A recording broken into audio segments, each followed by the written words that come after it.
I slept for 9 hours. I woke up naturally. I masturbated as usual, and then I've been groggy all day. I don't know what's going on. I was gonna say, is masturbating your way of waking up naturally? Like you just normally your hand creeps down, and then you wake up. And you're like Dan Aykroyd in that dream sequence from Ghostbusters, which people forget is a dream sequence, and they think that he actually did get a blowjob from a ghost in the movie. Yeah, and the one from My Girl too.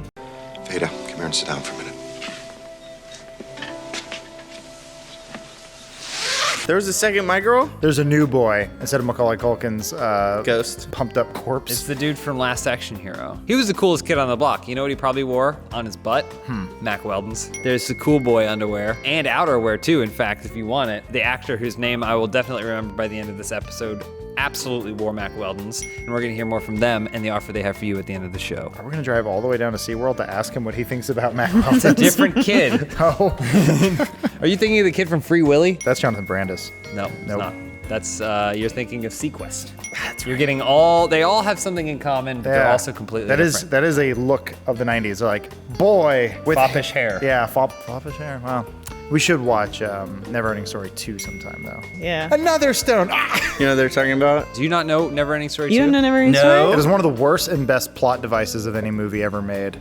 Every time he makes a wish, he loses a memory. And so there's a scene where he's climbing the side of a mountain. He goes, I wish I had a stone to climb. One stone goes. He goes, I wish I had another stone.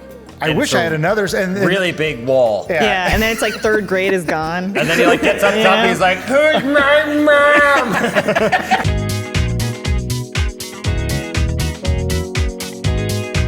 Hey, your first question is, it comes from Sunrob7. It's nearly the year 2020, which means it's nearly the 20s again. So my question is, what 1920s tradition or customs does the crew want to bring back? Mine's a real thing. This happened, turn of the century. People in their 20s, if you came from a wealthy family, sometimes your parents would just gift you with having all of your teeth removed and a set of dentures, because that was more financially and health efficient than dealing with bad teeth your whole life. Okay. So they would be like, oh, beautiful young woman, there's a guy coming through with a truck. He's going to take out all your teeth, slap these wooden jobs in your mouth. And you could get bigger teeth like in The Mask. Chiclets. The 20s were like the coolest time ever because everyone just fucking partied hard, except for the people that lived in the Valley of Ash in Great Gatsby. They got run over by cars. Yes. But Everyone if you else. weren't, you were partying hard, and it was awesome.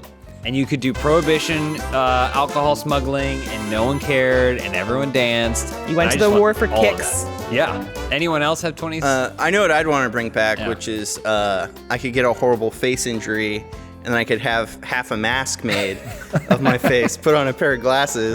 Yeah. So then I could look even cooler than I do now. Didn't you already horribly burn yourself in the demo disc cannon? Oh, Yeah, I'm actually wearing a mask right now. Oh, really? They've gotten a lot better from the 1920s. I would just love to bring back witch accusations. Like, I miss those days when you could just go witch, and then they go, can't prove they're not a witch, and so then you burn them, and you get their land. Well, isn't it you tie them to a concrete brick and throw them in a lake, and if they float back up, then they're a witch, and you gotta kill them. Yeah. But if they drown, then they weren't a witch, and you're like...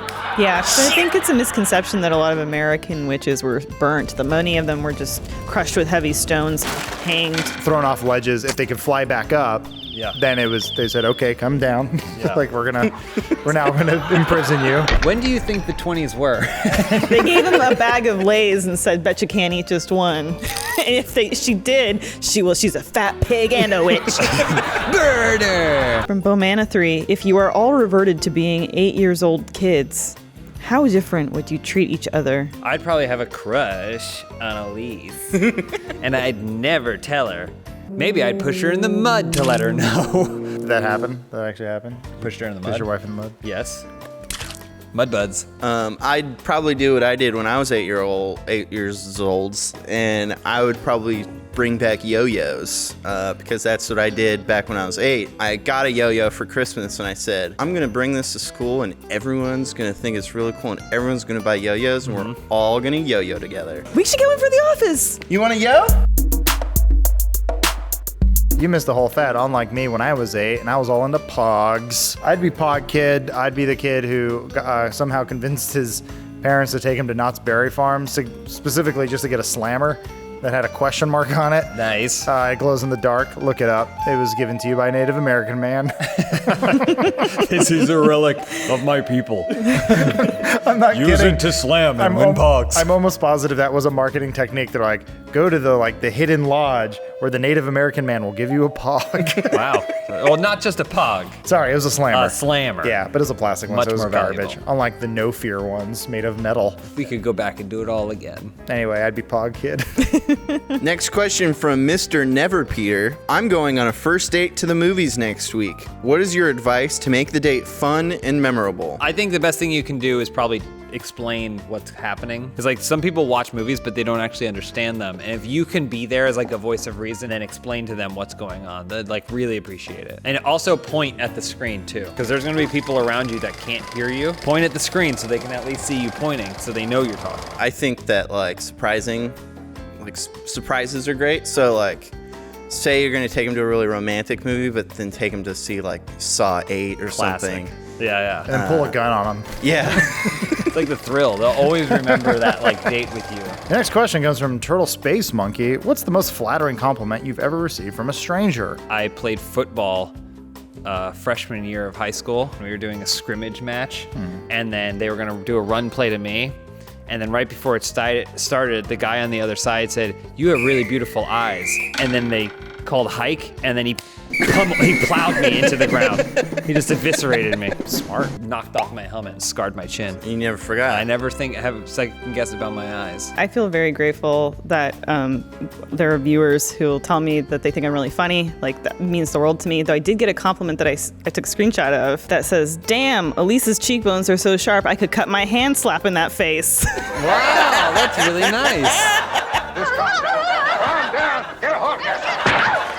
I mean, thank you. It's Yeah. bone structure. Years ago, I traveled to Japan. I think they hype Americans up a little bit, but there was a group of them that were like really excited. They got a photo with me, and I overheard them whispering afterwards. They thought I was Bill Pullman. Wow. They were from the official Bill Pullman fan club. That's pretty cool. Holy moly. Yeah. Compliments. Think of all the compliments you've gotten, All John. the compliments I Just got. pick one of them. They like my bod and my breath, the way my breath smells. Yeah, these are all good compliments. Anything that stands out specifically? Usually, like, if I wear a tight pair of pants, Oh, they'll be like, "That's a great lump you got there. Okay. What is it?" yeah. What is it? Yeah. Yeah. Okay. It feels good to be told something nice. Everyone should tell a stranger a compliment today. Yeah, yell it out your car window. Final question from Ari Mayer 96. In a few days, I'll be traveling internationally for the first time. What are some tips, tricks you guys use when traveling internationally? The lesson I learned, always fly first class. I don't know why so many people sit in the back. I know. Doesn't make any sense. There's huge seats up front, and they give you whatever you want. They treat you like a king. What's wrong with the world, right? Yeah. He's on to something. Something that I've actually done, and it was one of the best flights of my life, was just take a bunch of Tylenol PM, and then basically you'll sleep, and then you'll wake up, and there will be food in front of you, and you eat it, and then you fall back to sleep, and you wake up, and 14 hours later, you're in Nairobi.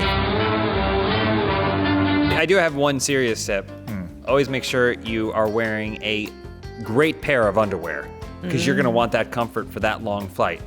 And the greatest pair of underwear is Mack Weldon.